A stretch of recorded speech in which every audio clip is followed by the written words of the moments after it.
안녕하세요. 별별 상식의 김PD입니다. 세계 여러 나라에는 특색 있고 오감을 만족시키는 멋진 건축물이 많이 존재하는데요. 해외여행 중간에 한 번쯤은 가볼 만한 건축물에 대해서 알아보겠습니다. 직접 보기 전에 어느 정도 알고 간다면 만족감은 배가 되겠죠? 자, 그럼 가보겠습니다. 먼저 미국으로 가보겠습니다. 미국 LA에는 미국을 바꾼 10대 건축물의 이름을 올린 월트 디즈니 콘서트홀이 있습니다. 1987년 디즈니 미망인의 5천만 불, 그러니까 하나로 약 600억 기부로 공사는 시작되었습니다. 당시 보통 규모 콘서트홀에 공사비가 약 1억 불이었으니 예산의 절반 정도를 기부했다고 볼 수 있죠.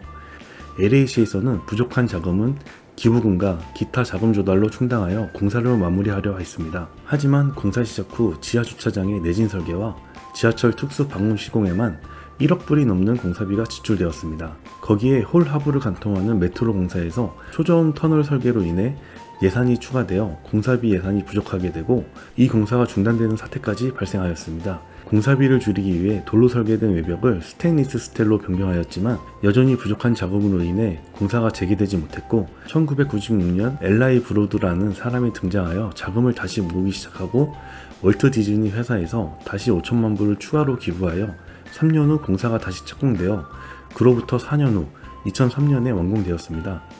공사비는 무려 2억 7,400만 불, 하나로 약 3,300억이 사용되었습니다.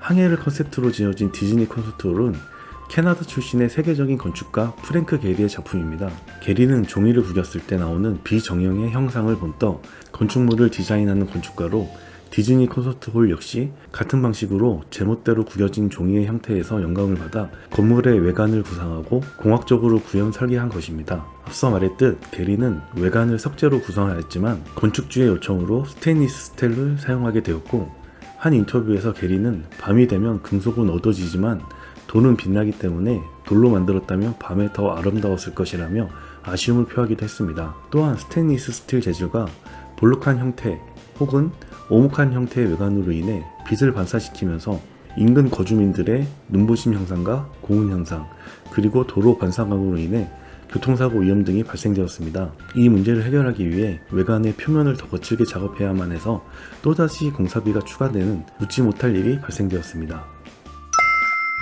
다음은 미국 뉴욕에 있는 세계무역센터입니다. 원래는 110층짜리 쌍둥이 건물이었습니다.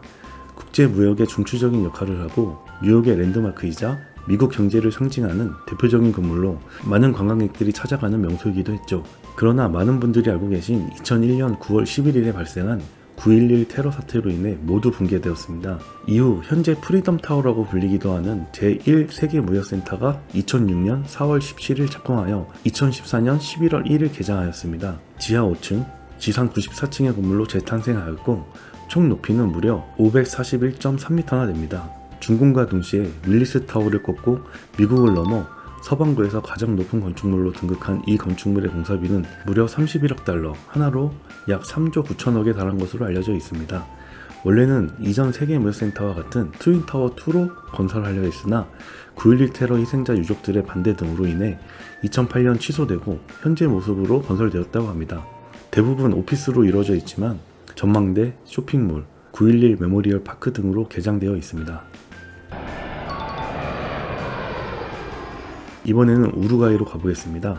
푸엔테 라구나 가로손의 컨셉은 전통적인 차량 횡단 속도를 줄이고 멋진 전경과 경치를 즐길 기회를 주며 보행자들을 위한 공간을 만들자는 것이다 라고 건축가 라파엘 비올리가 말했습니다. 차량의 속도를 강제로 줄이도록 원형으로 설계된 것이 특징이며 이 다리에서는 전망을 구경할 수 있고 낚시까지 할 수 있다고 합니다. 우루과이 말도나도에 위치한 이 다리가 생기기 전까지는 원래 뗏목을 타고 건넜다고 합니다. 완공까지 16개월이 걸린 이 다리는 관광 명소, 전망대, 낚시터로 사용 가능할 것이라고 말한 아르헨티나의 부동산 개발자 에두아르도 콘스탄티니가 말했으며 그는 1천만 달러를 이 건축물에 투자했습니다. 총 공사비가 1,100만 달러가 사용된 것을 생각하면 혼자서 모든 공사비를 투자했다고 해도 과언이 아닐 것입니다. 여러분께 이 건축물을 소개시켜 드리긴 하고 있지만 사실 이게 한국에 있다면 결코 비효율적인 것을 참지 못하는 우리 한국인들에게는 비난을 받고 있을지도 모를 일이죠. 하지만 이런 다리가 우리나라에도 있습니다. 바로 세종시에 위치한 금강보행교입니다. 한글 도시를 표방한 세종의 동그란 모양으로 설치된 덕분에 이응다리로도 불리고 있고 총 건축비는 1083억이 사용되었습니다. 다리의 지름은 460m이며 사는 세종대왕이 조선의 네 번째 왕임을, 6은 행복도시 6개 생활권을, 0은 원형도시를 의미하며 설계되었다고 합니다. 그리고 교량의 총 길이는 1446m로 세종이 훈민정음을 반포한 1446년을 뜻합니다. 다리는 복층 구조로 되어 있고 상부층은 보행자 전용, 하부층은 자전거 전용으로 설계되어 있고 비상시에는 상부층으로 구급 차량이나 보수를 위한 차량이 진입도 가능합니다. 이번에는 싱가포르로 가보겠습니다. 배 모양의 수영장을 머리에 얹은 200m 높이의 빌딩 3개로 이루어져 있는 아주 유명한 호텔 마리나 베이 샌즈입니다. 라스베이거스의 카지노 리조트 운영사인 라스베이거스 샌즈로부터 개발되었고 설계는 모셰 샤프디가 했습니다. 이스라엘 출신의 세계적인 건축가인 그는 트럼프 카드의 모양에서 영감을 얻어 디자인한 건축물입니다. 21세기 건축의 기적이라 불리는 이 건축물은 최대 50도가 기울어진 3개의 타워, 2561개의 객실, 그리고 지상 200m 높이에서 3개의 건물을 연결하는 무게 6만 톤의 스카이파크는 보는 모든 이의 감탄을 자아냅니다. 시공의 난이도가 매우 높은 구조물로 세계적으로 우수한 기술력을 보유한 14개의 건설사가 도전을 했지만 시공 방법을 찾지 못하거나 공사시간 단축 방법을 찾지 못하여 포기하게 이르렀는데 이때 대한민국의 쌍용건설이 나타났습니다. 쌍용건설은 헤비 리프팅, 트랜스퍼 트러스트 구조, 포스트 텐션 등 교량 시공에 쓰이는 특수 공법을 이용하여 시공하였고 그 결과 공사기간을 27개월로 단축하여 앞서 말씀드린 21세기 건축의 기적이라는 칭호를 얻어내고 완공에 성공합니다. 마리나 베이 샌즈의 특징은 풍수지리의 완벽한 에너지 균형과 환경과의 조화를 바탕으로 지어진 건축물입니다. 타워 1의 경사도 26이라는 숫자는 번영을 나타내는데요. 숫자 2와 6을 더하면 번영을 뜻하는 행운의 숫자 8이 되기 때문입니다. 또한 마리나 베이 샌즈는 환경 친화적인 시스템이 있는데요. 복합 리조트의 건축물은 빗물을 사용한 냉각 설비와 운동 에너지를 전기로 변환시키는 에너지 효율이 높은 엘리베이터 등의 시스템을 갖추고 있고 아트 사이언스 뮤지엄은 빗물을 모아 리조트 전체에서 활용하고 있습니다. 세계에서 가장 큰 루프탑 수영장인 인피니티 풀은 150m 길이로 무려 150만 리터의 물을 담고 있는데 이 물까지 빗물은 아니겠죠? 이 건축물의 건설 비용은 57억 달러, 하나로 6조 4천억 원입니다. 당시에는 세계에서 가장 건설비가 많이 든 건물이었습니다.